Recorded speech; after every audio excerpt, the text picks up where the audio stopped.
नमस्कार दोस्तों, रोमा की आवाज़ 2.0 में आपका स्वागत है। आज की हमारी कहानी का नाम है मैका और ससुराल। श्वेता, छत पर चलो ना, कल तुम्हारी शादी है। आज तो पूरी रात हम माँ बेटी बातें करेंगे। कहते हुए राधा जी का गला भर आया। उनके हाथों में श्वेता की शादी के लिए खरीदी गई चूड़ियाँ थीं। अपनी बेटी को विदा करने की घड़ी इतनी नज़दीक थी कि उनके आंसू थमने का नाम ही नहीं ले रहे थे। श्वेता, जो अपने कमरे में शादी की तैयारियों में जुटी थी, माँ को यूं रुआसा देखकर पास आई। उनकी आंखों से बहते आंसू पोंछते हुए मुस्कुराने की कोशिश की। माँ, ऐसे मत रो। मैं कौन सा विदेश जा रही हूँ। आगरा से मथुरा सिर्फ 2 घंटे का रास्ता है। जब मन करेगा मैं दौड़ी चली आऊंगी, आपके हाथ की चाय पीने, पापा की डांट सुनने और भाई बहनों से झगड़ने। राधा जी की आंखों में गर्व और दुख दोनों के भाव थे।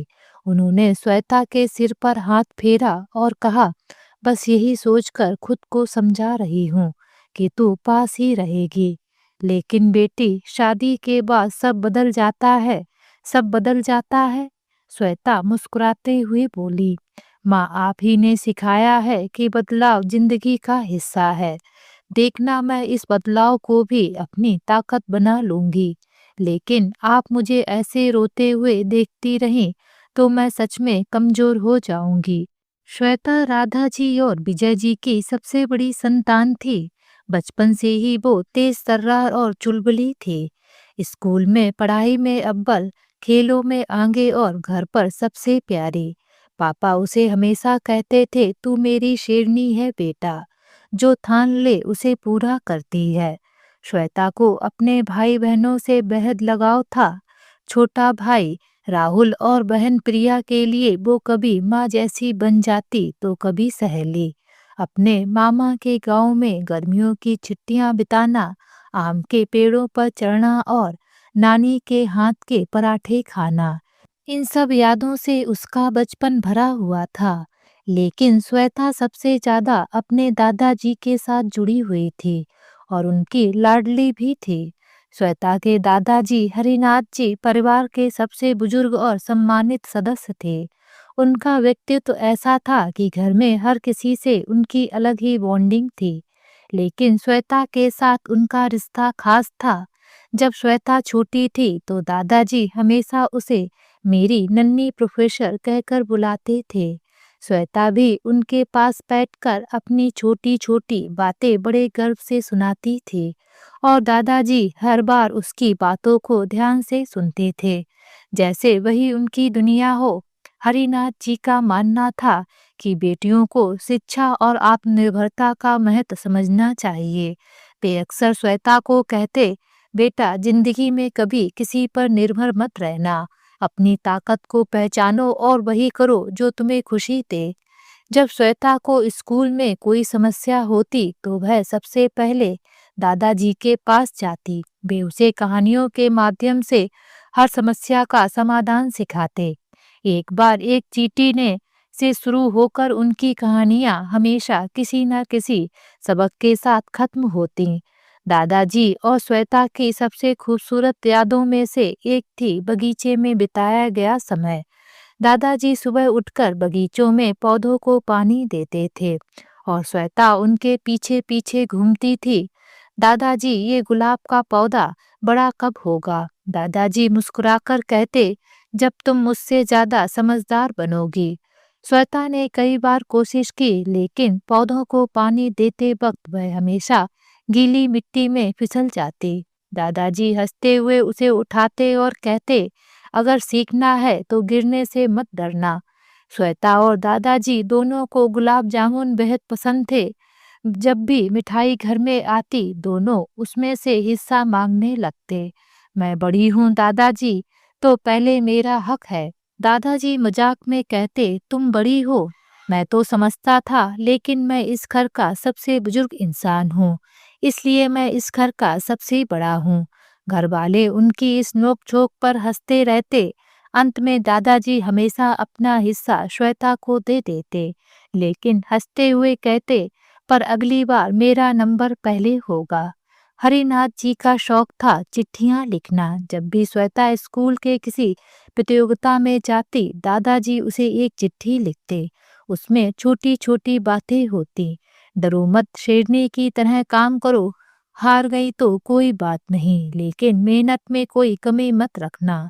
शादी से पहले जब विदाई की बात छिड़ी, तो श्वेता ने दादाजी से पूछा, दादाजी मैं आपके बिना कैसे रहूंगी? जब भी कोई मुश्किल होती थी तो मैं सबसे पहले आपके पास आती थी। हरिनाथ जी ने श्वेता का माथा चूमते हुए कहा, बेटा मैं हमेशा तुम्हारे दिल में रहूंगा। जो भी सिखाया है उसे याद रखना, और हाँ, ये मत भूलना कि अब तुम्हें अपने ससुराल वालों को भी अपनी नन्ही प्रोफेसर वाली समझ दिखानी है।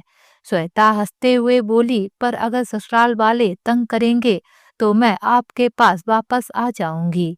दादाजी ने मुस्कुराकर कहा, तुम्हारा घर हमेशा तुम्हारे लिए खुला है, लेकिन बेटी कोशिश करना कि तुम हर जगह अपने रिश्तों को संभाल सको। यही तो जीवन की कला है। जवानी के दिनों में श्वेता ने अपने दम पर कई सपने पूरे किए। कॉलेज में टॉपर रही, डिबेट और नाटक प्रतियोगिताओं में भाग लिया और अपने परिवार का नाम रोशन किया। लेकिन उसे यह भी पता था कि परिवार की परंपराओं को निभाना उसकी जिम्मेदारी है। जब शादी की बात चली तो श्वेता ने अपने माता पिता के निर्णय को स्वीकार कर लिया। श्वेता के पिता विजय जी अपनी बेटी की शादी को लेकर बहुत चिंतित थे। श्वेता हमारी सबसे बड़ी है, हमें इसके लिए ऐसा लड़का ढूंढना है जो इसे समझे और इसकी खुशियों की कद्र करे। एक दिन विजय के बचपन के दोस्त महेश जी का फोन आया। महेश जी ने कहा, भाई साहब एक बहुत अच्छा रिश्ता है। अभय नाम है लड़के का, बैंक में मैनेजर है, परिवार अच्छा है। मैंने सोचा कि सबसे पहले आपको बताऊं।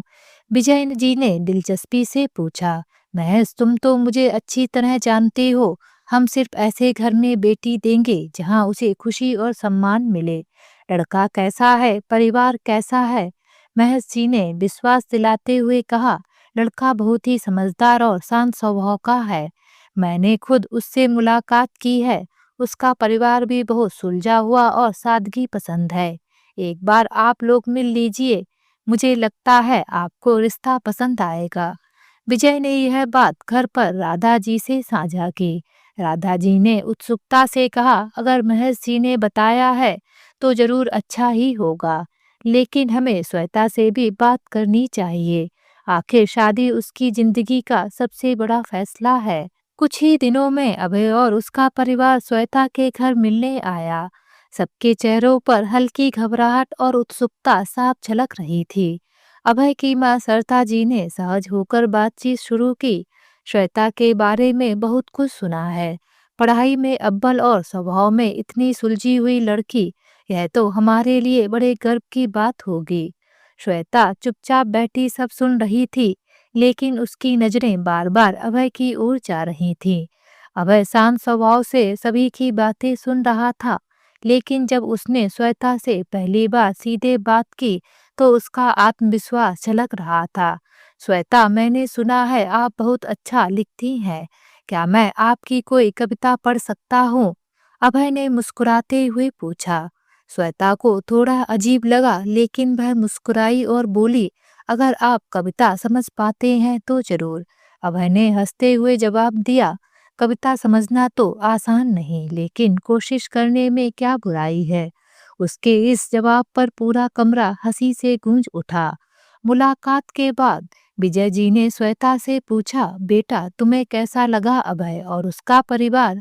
श्वेता ने थोड़ी झिझक के बाद कहा, पापा अभय समझदार और सुलझे हुए इंसान लगते हैं। सबसे बड़ी बात उनका दृष्टिकोण सकारात्मक है। मुझे लगता है मैं उनसे बात करके सहज महसूस कर सकती हूँ। लेकिन राधा जी ने ध्यान से पूछा, लेकिन क्या बेटा? श्वेता ने गहरी सांस लेते हुए कहा, मुझे थोड़ा और समय चाहिए माँ, ये फैसला इतना बड़ा है कि मैं इसे जल्दबाजी में नहीं लेना चाहती। विजय जी ने मुस्कुराकर कहा, बिल्कुल बेटा, हमें तुम्हारी खुशी से बढ़कर और कुछ नहीं चाहिए। सोच समझकर ही फैसला लेना। कुछ हफ्तों बाद जब श्वेता और अभय ने एक दूसरे से फोन पर बातचीत शुरू की, तो दोनों के बीच दोस्ती का रिश्ता बनने लगा। अभय का स्नेही और ईमानदार स्वभाव श्वेता को आकर्षित करता था। श्वेता की सादगी और परिपक्वता अभय को प्रभावित करती थी।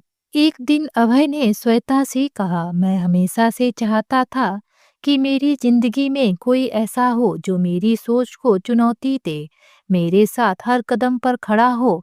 आप मुझे ऐसा महसूस कराती हैं। अगर आप तैयार हैं तो मैं आपकी सहमति का इंतजार करूंगा। श्वेता ने धीमे स्वर में जवाब दिया, अगर हम एक दूसरे को समझने की कोशिश करेंगे और सम्मान देंगे तो मैं इस रिश्ते के लिए तैयार हूँ। अगले दिन विजय जी और राधा जी ने महेश जी को फोन कर रिश्ता पक्का कर दिया।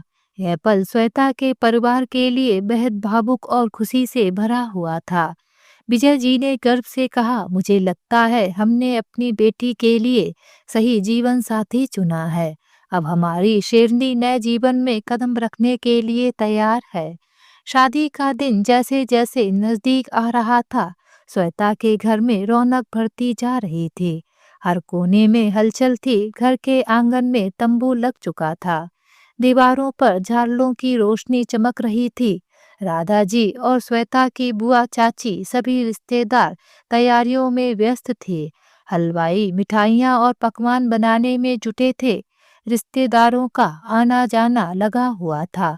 घर के हर सदस्य के चेहरे पर खुशी और उत्साह झलक रहा था।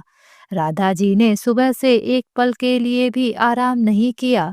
कभी फूलों का प्रबंध देख रही थीं तो कभी खाने का जायजा ले रही थीं। लेकिन उनके चेहरे पर मुस्कान के पीछे एक माँ का दिल छिपा हुआ था, जो हर बार श्वेता को देखते हुए भर आता था। शादी की सुबह श्वेता का कमरा रिश्तेदारों और सहेलियों से भर गया। उसकी सहेलियां उसे शादी के जोड़े में तैयार कर रही थीं। लाल जोड़े में सजी श्वेता किसी दुल्हन के सपने जैसी लग रही थी। उसकी सहेली रीमा ने हंसते हुए कहा, श्वेता, अब तो तुम्हें देखकर अभय जी की नजरें नहीं हटेंगी। श्वेता ने हल्की मुस्कान दी, लेकिन उसके चेहरे पर भावनाओं का ज्वार उमड़ रहा था। दुल्हन बनने की खुशी, घर छोड़ने का दुख और नए जीवन की शुरुआत की अनिश्चितता, सब कुछ उसे एक साथ महसूस हो रहा था। शाम को बारात के आने का समय हो गया। घर के बाहर ढोल नगाड़ों की आवाज गूंजने लगी। बारातियों ने नाचते गाते हुए घर के आंगन में प्रवेश किया। अभय घोड़ी पर बैठे सज धज कर श्वेता के घर की ओर बढ़ रहे थे। श्वेता की छोटी बहन प्रिया और उसकी सहेलियों ने चुपके से जूते चुराने की योजना बना ली थी। फेरों के समय पंडित जी ने मंत्रोच्चारण शुरू किया। श्वेता और अभय ने अग्नि को साक्षी मानकर एक दूसरे का साथ निभाने की कस्में खाई। श्वेता की आंखों में आंसू थे, लेकिन उन आंसुओं में खुशी की चमक भी थी। शादी की रस्में खत्म होते ही विदाई का समय आ गया। श्वेता को सजाकर विदाई के लिए तैयार किया गया। जैसे ही वो मंडप से उठी, घर के हर कोने में सन्नाटा सा छा गया। उसकी माँ राधा जी ने उसे गले लगाते हुए कहा, बेटा, हमेशा खुश रहना। अब ये घर तुम्हारा नहीं, लेकिन तुम्हारा अपना हमेशा रहेगा। जब मन करे चली आना। श्वेता अपने पापा के पास गई। विजय जी ने उसे गले लगाते हुए कहा, श्वेता, तू हमेशा मेरी शेरनी रही है। जहाँ भी रहे बस खुश रहे, और याद रखना, यह घर तेरे लिए हमेशा खुला रहेगा। छोटे भाई राहुल और बहन प्रिया श्वेता से लिपट कर रोने लगे। दीदी, तुम्हारे बिना हमारा घर सूना हो जाएगा। अब कौन हमारी हर बात समझेगा। श्वेता ने उन्हें गले लगाते हुए कहा, तुम दोनों बड़े हो गए हो। अब तुम्हें माँ पापा का ध्यान रखना है। और हाँ, मैं जब भी आऊंगी तुम्हारी पसंद की चॉकलेट्स लेकर आऊंगी। आखिर में श्वेता अपने दादाजी से गले लगकर रोने लगी और रोते हुए बोली, दादाजी, कैसे रहूंगी आपके बिना मैं वहां पर। दादाजी ने उसके सर पर प्यार से हाथ रखा और बोला, तू तो मेरी शेर पुत्र है। जैसे तूने इस घर को अपने संस्कारों और अपने चुलबुलेपन से खुशियों से भर दिया, वैसे ही तू अपने ससुराल को भी खुशियों से भर देगी। और तेरे लिए तो इस घर के दरवाजे हमेशा खुले हैं। फिर जैसे ही श्वेता गाड़ी में बैठी, उसने खिड़की से देखा कि उसकी माँ, पापा, भाई बहन और रिश्तेदार हाथ हिला रहे थे। उनकी आंखों में आंसू थे और चेहरे पर हल्की उदासी। गाड़ी धीरे धीरे घर से दूर जाने लगी। श्वेता ने अपनी साड़ी के पल्लू से आंसू पोंछे। अभय जो उसके पास बैठा था मुस्कुराते हुए बोला, रोना बंद करो श्वेता, ऐसा मानो जैसे तुम पढ़ाई के लिए बाहर जा रही हो। जब दिल करे चली आना, तुम हमेशा इस रिश्ते में आजाद हो। श्वेता ने अभय की ओर देखा और हल्की मुस्कान दी, लेकिन उसके दिल में यह एहसास गहरा था कि आज उसका जीवन हमेशा के लिए बदल गया है। अब वह सिर्फ बेटी, बहन और दोस्त नहीं, बल्कि किसी की जीवन संगनी भी बन गई थी। शादी के बाद श्वेता का जीवन शुरू में बहुत खुशहाल था। ससुराल में सभी लोग बेहद अच्छे थे। श्वेता की सास सरिता जी एक सुलझी हुई और प्यार करने वाली महिला थीं। ससुर ओम प्रकाश जी शांत स्वभाव के थे और हमेशा श्वेता को बेटी की तरह मानते थे। पति अभय तो हर समय उसका ख्याल रखते और छोटी छोटी बातों में उसे खुश करने की कोशिश करते। लेकिन धीरे धीरे श्वेता को एहसास होने लगा कि उसके मैके जाने की आज़ादी अब उसकी अपनी नहीं रही। हर बार जब भी वह मैके जाने की बात करती, कोई ना कोई कारण आ जाता और उसे रुकना पड़ता। शादी के 1 साल बाद श्वेता के दादाजी, जिन्हें वह बेहद चाहती थी, का देहांत हो गया। यह खबर सुनते ही श्वेता का दिल टूट गया। उस समय वह और अभय अभय के मामा की बेटी की शादी में शामिल होने गए हुए थे। श्वेता ने आंसू भरी नजरों से अभय से कहा, दादाजी नहीं रहे, मुझे तुरंत मायके जाना है। यह मेरे परिवार के लिए बहुत बड़ा दुख है। क्योंकि श्वेता को शादी के दौरान दादाजी के देहांत का समाचार मिला तो वह टूट गई। वह अभय से मायके जाने की गुजारिश कर रही थी। अभय ने शांत स्वर में जवाब दिया, श्वेता, मैं समझ सकता हूँ कि यह तुम्हारे लिए कितना मुश्किल समय है, लेकिन इस शादी को बीच में छोड़कर जाना सही नहीं होगा। सब लोग यहाँ हमसे उम्मीद कर रहे हैं और दादाजी को तो एक ना एक दिन जाना ही था। उनकी आत्मा को शांति देने के लिए प्रार्थना कर लो, बाद में मैके चले जाना। श्वेता स्तब्ध रह गई। उसे यकीन नहीं हो रहा था कि अभय, जो हमेशा उसकी भावनाओं को समझते थे, इस समय उसे रोकने की कोशिश कर रहे हैं। वह जानती थी कि शादी के बीच में जाना ठीक नहीं होगा, लेकिन अपने परिवार के इस दुखद समय में उनके साथ ना होना उसे अंदर से कचोट रहा था। लेकिन शादी का माहौल और जिम्मेदारियों ने उसे रोक दिया। वह सोच रही थी, क्या मैं दादाजी को अंतिम बार नहीं देख पाऊंगी? वह हमेशा कहते थे कि मैं मजबूत बनूं, पर आज मेरी मजबूती कहाँ है? उसने माँ को फोन किया। माँ ने रोते हुए कहा, बेटा, मैं जानती हूँ कि तुम आना चाहती हो, लेकिन तुम जहाँ हो वहाँ रहो। अब यही तुम्हारा घर है। जैसा ससुराल वाले कहें वैसा करो। श्वेता चुपचाप माँ की बात मान गई। शादी के समारोह में वह मौजूद तो थी, लेकिन उसका दिल मायके में था। दादाजी की यादों और अपने परिवार के दुख में वह पूरी तरह से खो गई थी। कुछ महीने बाद श्वेता के मामा के बेटे आनंद की शादी तय हो गई। यह शादी श्वेता के लिए बेहद खास थी, क्योंकि आनंद उसके बचपन का सबसे करीबी साथी था। दोनों भाई बहन की तरह पले बड़े थे। जब मामा जी ने श्वेता को फोन करके शादी में आने का निमंत्रण दिया, तो उसकी खुशी का ठिकाना नहीं रहा। श्वेता ने अभय से कहा, मुझे मामा के यहाँ जाना है। यह शादी मेरे लिए बहुत खास है। अभय ने कहा, तुम्हें पता है कि माँ की तबीयत ठीक नहीं है। उन्हें हर समय किसी न किसी की जरूरत होती है। इस समय उनका साथ छोड़कर जाना सही नहीं होगा। श्वेता ने धीमी आवाज में कहा, लेकिन अभय, माँ की देखभाल के लिए आप या घर के दूसरे लोग भी तो हैं। मैं केवल 4-5 दिन के लिए ही जा रही हूँ। अभय ने थोड़ा कठोर होकर जवाब दिया, अगर माँ को कुछ हुआ तो सब लोग हमें ही दोष देंगे। मैं नहीं चाहता कि इस शादी के कारण कोई विवाद खड़ा हो। श्वेता ने अपनी माँ से बात की। माँ ने समझाया, बेटा तुम यहाँ की रस्में निभाने आई हो, यही तुम्हारा फर्ज है। आनंद की शादी में ना जा पाना दुखद है, लेकिन परिवार में सब कुछ निभाना भी जरूरी है। सासू माँ की तबीयत का ध्यान रखना। श्वेता का दिल टूट गया। उसने आनंद को फोन करके माफी मांगी और कहा, भाई मैं शादी में नहीं आ पाऊंगी, लेकिन मेरी शुभकामनाएं हमेशा तुम्हारे साथ है। आनंद ने निराश होकर कहा, तुम्हारे बिना शादी अधूरी लगेगी।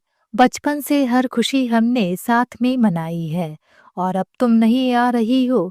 श्वेता ने आंसू भरी आंखों से फोन रखा। उस दिन उसे एहसास हुआ कि शादी के बाद उसके फैसले केवल उसके नहीं रहे, अब वह ससुराल की जिम्मेदारियों से बन चुकी थी। इन दोनों घटनाओं ने श्वेता को भीतर से तोड़ दिया। वह जानती थी कि ससुराल में उसे किसी चीज की कमी नहीं थी। उसे प्यार, इज्जत और सहारा सब मिला था, लेकिन इन घटनाओं ने उसे यह एहसास कराया कि उसकी व्यक्तिगत आज़ादी कहीं ना कहीं सीमित हो गई थी। श्वेता सोचती थी, दादाजी के अंतिम समय में मैं उनके साथ नहीं थी। आनंद की शादी में जो मेरी जिंदगी का सबसे बड़ा पल हो सकता था, मैं मौजूद नहीं थी।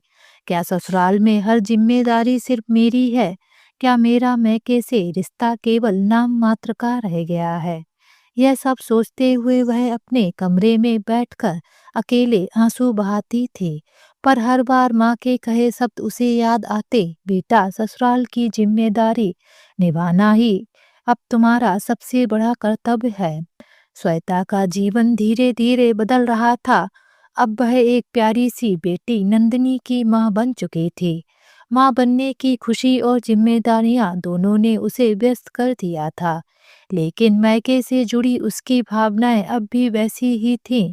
हर बार जब मैके में कोई शादी या त्योहार आता, तो श्वेता का मन उछलने लगता। वह उन पलों को जीने के लिए तरसती जो कभी उसके जीवन का हिस्सा हुआ करते थे। श्वेता के 5वें महीने की गर्भावस्था का समय चल रहा था जब उसकी चाची की बेटी की शादी का निमंत्रण आया। यह खबर सुनते ही श्वेता के चेहरे पर खुशी की झलक आ गई। वह अपनी चाची से बहुत जुड़ी हुई थी। बचपन में चाची के साथ बिताए पल और उनकी बेटी के साथ खेल कूद की यादें उसे बेहद प्यारी थीं। श्वेता ने अभय से कहा, अभय मुझे इस शादी में जाना है, यह मेरे लिए बहुत खास है। चाची ने मुझसे बार बार कहा है कि मैं जरूर आऊं। मुझे लगता है कि इस बार तुम मम्मी से बात करो और मुझे लेकर चलो। अभय ने थोड़ा झिझकते हुए कहा, श्वेता देखो तुम गर्भवती हो, इस हालत में यात्रा करना और शादी की भागदौड़ में शामिल होना थोड़ा जोखिम भरा हो सकता है। माँ से पूछ लो, अगर वह मान जाती हैं तो ठीक है, लेकिन अगर कुछ भी गड़बड़ हुई तो जिम्मेदारी तुम्हारी होगी। श्वेता को अभय की यह बात सुनकर बुरा लगा। उसे लगने लगा कि जैसे उसकी इच्छाएं अब उसकी सास और पति की स्वीकृति पर निर्भर हो गई थीं। लेकिन उसने फिर भी हिम्मत जुटाई और अपनी सास सरिता जी से बात करने का फैसला किया। श्वेता ने धीमे स्वर में कहा, माँ चाची की बेटी की शादी है, मैं वहां जाना चाहती हूँ। क्या मैं कुछ दिनों के लिए मैके जा सकती हूँ? श्वेता जी ने श्वेता की बात सुनकर कहा, बेटा इस हालत में कहाँ जाओगी? तुम गर्भवती हो, अगर कुछ हुआ तो ससुराल वाले क्या कहेंगे? यह तो तुम्हारे परिवार की जिम्मेदारी है कि वह तुम्हारी हालत को समझें। उन्हें समझना चाहिए कि तुम नहीं आ सकती। श्वेता ने थोड़ी हिम्मत करके कहा, माँ मैं ठीक हूँ, घर के सारे काम भी तो कर रही हूँ, बस कुछ दिनों के लिए ही जाना चाहती हूँ। शादी में जाना मेरे लिए बहुत खास है। सरता जी ने कहा, बेटा माँ बनने वाली हो, यह तुम्हारा पहला बच्चा है, किसी भी तरह का जोखिम मत लो। क्या तुम चाहोगी कि किसी परेशानी के कारण मैं और तुम्हारा पति तुमसे नाराज हों? चाची को फोन करके बता दो कि तुम नहीं आ सकती। श्वेता का दिल टूट गया। उसने सोचा, कैसी हालत। मैं रोज सुबह से शाम तक सब काम करती हूँ, खाना बनाती हूँ, घर का हर काम करती हूँ। मेरी हालत में ऐसा क्या है जो मुझे मायके जाने से रोका जा रहा है। उसने अभय से कहा, तुम मम्मी से फिर से बात करो, उन्हें समझाओ मैं अपनी चाची की शादी में जाना चाहती हूँ। अभय ने श्वेता की बात सुनते हुए कहा, अगर माँ ने मना कर दिया है तो मैं और कुछ नहीं कर सकता। शादी का निमंत्रण देना एक बात है, लेकिन तुम्हारी सेहत का ध्यान रखना ज़्यादा ज़रूरी है। मम्मी ठीक कह रही हैं, तुम घर पर रहो, मैं चाची को फ़ोन कर दूंगा। अभय ने चाची को फ़ोन कर दिया और यह कह दिया, श्वेता नहीं आ पाएगी। उसकी तबीयत और स्थिति को देखते हुए हमने तय किया है कि वह घर पर ही रहेगी। श्वेता इस फैसले के खिलाफ कुछ भी नहीं बोल सकी। उसकी आंखों से आंसू बह निकले। वह सोचने लगी, क्या मेरी इच्छाओं का कोई मोल नहीं है? क्या मेरी हालत इतनी कमजोर है कि मैं अपने परिवार के समारोह में भी शामिल नहीं हो सकती? या यह सिर्फ एक बहाना है ताकि मुझे ससुराल की जिम्मेदारियों से बांध कर रखा जा सके? शादी के दिन श्वेता मायूस होकर कमरे में बैठी थी। उसने अपनी चाची को फोन किया और माफी मांगी। चाची ने कहा, बेटा हम समझती हैं, तुम अपना ख्याल रखो, लेकिन सच बताऊं तुम्हारे बिना यह शादी अधूरी लगेगी। बचपन में तुमने इस घर को कितना रोशन किया था और अब तुम्हारी जगह कोई नहीं ले सकता। श्वेता चुप रह गई। उसने फोन रखा और कमरे में अकेले बैठकर आंसू बहाती रही।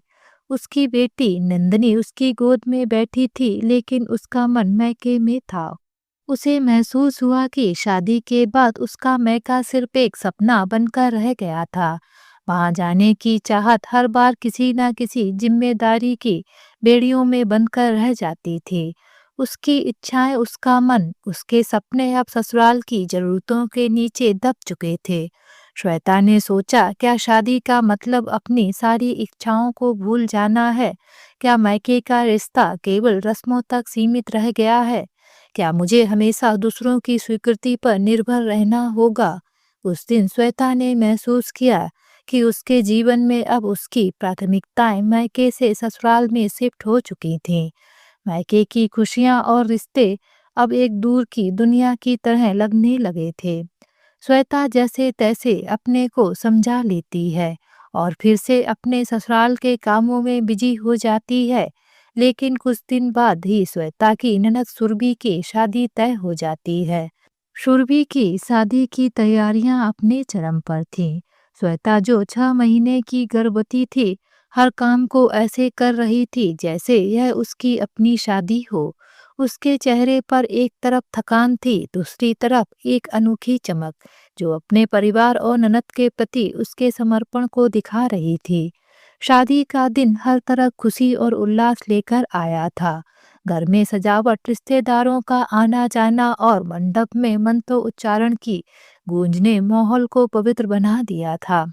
सुरभि ने लाल जोड़े में सजी हुई अपने माता पिता को देखा, जो गर्व और भावनाओं से भरे हुए थे। लेकिन सुरभि की आंखों में खुशी के साथ साथ एक अनकहा दर्द भी छुपा हुआ था। भाभी, आप इतना काम क्यों कर रही हैं? आराम कर लो, सुरभि ने एक दिन कहा। श्वेता ने मुस्कुराते हुए जवाब दिया, तेरी शादी है और तू ही कह रही है कि आराम कर लूं। यह सब तेरा सपना है और मैं चाहती हूँ कि तेरा हर सपना पूरा हो। सुरभि की शादी के लिए मेहमानों का आना जाना लगा हुआ था। हर कोना सजा हुआ था और घर में रंग बिरंगी रोशनी झिलमिला रही थी। श्वेता की मेहनत हर जगह झलक रही थी। रिश्तेदारों ने उसे देखकर कहा, सरिता जी, आपकी बहू तो जैसी फरिश्ता है। इस हालत में भी यह हर काम संभाल रही है। सरिता जी गर्व से मुस्कुराते हुए कहती, श्वेता ने तो हमारे घर को घर नहीं स्वर्ग बना दिया है। इसके बिना हम कुछ भी नहीं कर पाते। घर में हल्दी की रस्म हो रही थी। महिलाएं लोकगीत गा रही थीं और ढोल की आवाज पर सबके पैर थिरक रहे थे। श्वेता ने सुरभि के चेहरे पर हल्दी लगाते हुए मजाक में कहा, आज से मैं तुझे हर छोटी बड़ी बात पर चिढ़ा नहीं पाऊंगी। अब यह जिम्मेदारी तेरे ससुराल वालों की होगी। सुरभि ने हल्दी से सने हाथों से श्वेता के गाल पर हल्का सा स्पर्श करते हुए शरारती अंदाज में कहा, भाभी आप बच नहीं सकती। मैं हर दिन फोन करूंगी और पूछूंगी कि मेरी जगह कोई ले तो नहीं रहा। श्वेता ने हंसते हुए जवाब दिया, तू तंग कर सके इसके लिए पहले तुझे ससुराल में अपनी जगह बनानी होगी। और हाँ, अगर कभी मुश्किल आए तो याद रखना, तेरी यह भाभी हमेशा तेरे साथ खड़ी है। संगीत की रात में श्वेता ने खुद सुरभि के लिए मेहंदी लगवाई। मेहंदी लगाते हुए सुरभि ने श्वेता को छेड़ा, भाभी देखना, मेरा पति मुझसे उतना ही प्यार करेंगे जितना भैया आपसे करते हैं। श्वेता ने मुस्कुराते हुए कहा, सुरभि पति का प्यार तो तुम्हें ताकत देगा, लेकिन याद रखना कि ससुराल का हर रिश्ता संभालने के लिए तुम्हें धैर्य और समझदारी से काम लेना होगा। पति का प्यार तुम्हारे हर कदम को आसान बना देगा। शादी के दिन सुरभि और श्वेता दोनों भावुक थीं। सुरभि अपने माता पिता से गले मिली और फूट फूट कर रो पड़ी। श्वेता उसे संभालने के लिए आगे आई, लेकिन खुद भी आंसुओं को रोक नहीं पाई। दोनों एक दूसरे से लिपट कर रोने लगीं। सुरभि ने श्वेता के कानों में धीरे से कहा, भाभी अब तुम्हारे बिना ससुराल में कैसे रहूंगी? तुम मेरे बिना कैसे रहोगी? फेरों के दौरान सुरभि ने अपने माता पिता को देखा। पंडित जी के मंत्रों की आवाज के बीच उसका ध्यान भाभी श्वेता की तरफ चला गया। उसे याद आया कि कैसे श्वेता ने उसकी शादी की हर छोटी बड़ी तैयारी में अपने दिल और जान से मेहनत की थी, लेकिन उसी भाभी की आंखों में वह अक्सर छुपा हुआ दर्द देखती थी, जिसे वह हमेशा समझने की कोशिश करती थी। जैसे ही फेरे खत्म हुए और सुरभि दुल्हन के रूप में सजी अपने ससुराल के लिए विदा होने को तैयार हुई, माहौल भावुक हो गया। परिवार के हर सदस्य की आंखें नम थीं, लेकिन तभी सुरभि ने अपनी माँ की ओर मुड़कर वह बात कह दी जिसने सबको झकझोर कर रख दिया। विदाई के समय सुरभि ने श्वेता के गले लगते हुए कहा, भाभी आपके बिना मेरा यह दिन अधूरा होता। आपने मेरी बहन बनकर जो किया वह कोई और नहीं कर सकता। श्वेता ने उसकी आंखों में आंसू देखकर कहा, अब रोना बंद कर, वरना मैं तुझे यहीं रोक लूंगी। और हाँ, याद रखना कि यह घर तेरे लिए हमेशा खुला रहेगा। जब भी दिल करे आ जाना। सुरभि ने आंसू पोंछते हुए मजाक में कहा, भाभी अगर मैं नहीं आ पाई तो आप ही भैया को लेकर मेरे पास आ जाना। और हाँ, मेरी सास से कहना कि मेरी जगह मेरी भाभी ने ली है। दोनों हंसते हंसते रोने लगीं और पूरे घर में हंसी मजाक के साथ भावुकता का माहौल बन गया। इस पल ने श्वेता और सुरभि के बीच के प्यार और गहरे रिश्ते को और मजबूत कर दिया। यह सिर्फ ननद भाभी का रिश्ता नहीं था, बल्कि बहन का प्यार और दोस्ती थी, जो इन दोनों को हमेशा जोड़े रखेगी। श्वेता ने उसके आंसू पोंछते हुए एक बार फिर से कहा, सुरभि ससुराल में अपना घर बनाओ और जब मन करे यहाँ आ जाना। यह घर हमेशा तुम्हारा रहेगा। तभी सरता जी ने सुरभि को समझाते हुए कहा, बेटा ऐसे मत रो, कोई विदेश थोड़े ही जा रही हो, जब चाहो तब आ जाना। सुरभि ने आंसू पोंछते हुए गहरी सांस ली और बोली, नहीं माँ, जब मन करे तब ससुराल से मैके आ जाना इतना आसान नहीं होता। शायद आप समझ नहीं पाएंगी, लेकिन मैंने भाभी को यह सब झेलते हुए देखा है। जब उनके दादाजी का निधन हुआ तब आप लोगों ने उन्हें शादी छोड़कर मैके जाने से मना कर दिया। तब आप लोगों ने शादी का जश्न मनाया। आप सब लोग तो जश्न मनाने में खुश थे, लेकिन भाभी की सूजी हुई आंखें कुछ और ही बोल रही थीं। ऐसे ही जब उन्हें मामा के बेटे की शादी में जाना था तो आपने उन्हें रोक लिया। मामा के बेटे की शादी में भाभी नहीं जा सकीं क्योंकि घर में कुछ मजबूरियां थीं। चाची की बेटी की शादी में भी भैया ने उन्हें रोक दिया और कहा कि वह अपने रिस्क पर जाएं। और वह भैया जिन्होंने भाभी की विदाई के समय कहा था कि जब मन करे आ जाना, वही भैया बार बार भाभी को मैके जाने से रोकते रहे। भाभी की सूजी हुई आंखें, उनकी खामोशी और उनके दिल की घुटन मैंने महसूस की है। माँ, आज मुझे डर लगता है कि कहीं कल को यह सब मेरे साथ ना हो। सुरभि की इन बातों ने पूरे घर में सन्नाटा फैला दिया। हर कोई चुप था। सरता जी के चेहरे पर अपराध बोध साफ झलक रहा था। अभय का सिर झुका हुआ था। श्वेता, जो अब तक खुद को मजबूत दिखा रही थी, आखिरकार अपने आंसुओं को रोक नहीं सकी। विदाई से पहले सुरभि ने श्वेता के पास जाकर उसे गले लगाते हुए कहा, भाभी, मुझे माफ करना, मैं तुम्हारे लिए कुछ नहीं कर पाई। जिन रिश्तों में बांधकर हम आपको यहाँ लाए थे, वही रिश्ते आपकी बेड़ियां बन गए। लेकिन मैं वादा करती हूँ कि मैं अपनी जिंदगी में ऐसा कभी नहीं होने दूंगी। मैं अपने ससुराल में ये सुनिश्चित करूंगी कि किसी भी बेटी को मैके जाने के लिए कभी अनुमति की जरूरत ना पड़े। श्वेता ने सुरभि को गले लगाते हुए कहा, सुरभि, तुम्हारे ये शब्द मेरे लिए बहुत मायने रखते हैं। बस इतना याद रखना कि अपने रिश्तों को समझदारी और प्यार से निभाना, और अगर कभी कोई मुश्किल आए तो याद रखना, मैं हमेशा तुम्हारे साथ हूँ। सुरभि के विदाई के समय कहे गए शब्द जैसे सबके दिलों को झकझोर गए। शादी के घर की खुशी भरे माहौल में अचानक गंभीरता छा गई। सुरभि की बातों ने हर किसी को सोचने पर मजबूर कर दिया। श्वेता की आंखों की सूजन, उसकी थकी हुई मुस्कान और मायूसी अब सबकी नजरों के सामने स्पष्ट थी। श्वेता के साथ सरता जी, जो अब तक उसे अपनी सबसे अच्छी बहू मानती थी, पहली बार खुद को दोषी महसूस करने लगी। उन्होंने धीरे से श्वेता की ओर देखा और सोचा, क्या मैंने इसे सच में अपने घर की बेटी माना या इसे जिम्मेदारियों के बोझ तले दबा दिया। श्वेता का पति अभय, जो अब तक खुद को एक समझदार और सपोर्टिव पति मानता था, अपनी बहन सुरभि के शब्दों के बाद सोचने पर मजबूर हो गया। क्या मैंने अपनी पत्नी की भावनाओं को कभी समझा? मैंने उसे मैके जाने से क्यों रोका, जबकि मैंने उसकी विदाई के समय वादा किया था कि वह जब चाहे मैके आ सकती है। सुरभि ने अपनी बात पूरी करने के बाद श्वेता के गले लगते हुए कहा, भाभी, मैं तुम्हारे लिए कुछ भी नहीं कर पाई। तुमने मेरे लिए हर मुश्किल काम संभाला, लेकिन तुम्हारे दुख को मैं कभी कम नहीं कर पाई। जिन रिश्तों ने तुम्हें हमारे घर में बांधा, वही तुम्हारी बेड़ियां बन गईं। माफ करना भाभी। श्वेता सुरभि को गले लगाकर रो पड़ी। उसका मन हल्का हो रहा था, जैसे कोई उसका दर्द समझ चुका हो। सुरभि की बातों से पूरे परिवार में एक असहज सन्नाटा छा गया। सरता जी ने अपनी गलती स्वीकारते हुए कहा, बेटा, हमसे बहुत बड़ी भूल हुई है। हमने सोचा था कि तुम ससुराल की जिम्मेदारियों को संभालने में सबसे आगे हो, लेकिन यह नहीं समझा कि तुम्हारी अपनी खुशियों और इच्छाओं का भी महत्व है।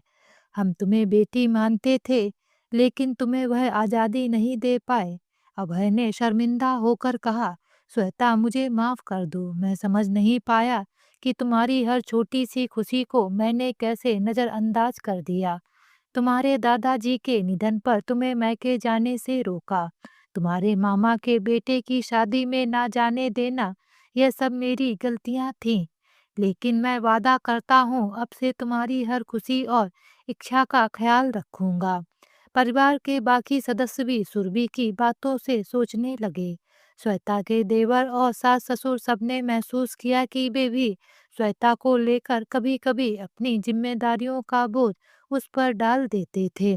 श्वेता के ससुर ने कहा, बेटा, हम भूल गए कि एक बेटी अपने मैके में जो 25 साल बिताती है, उन रिश्तों से वह कभी अलग नहीं हो सकती।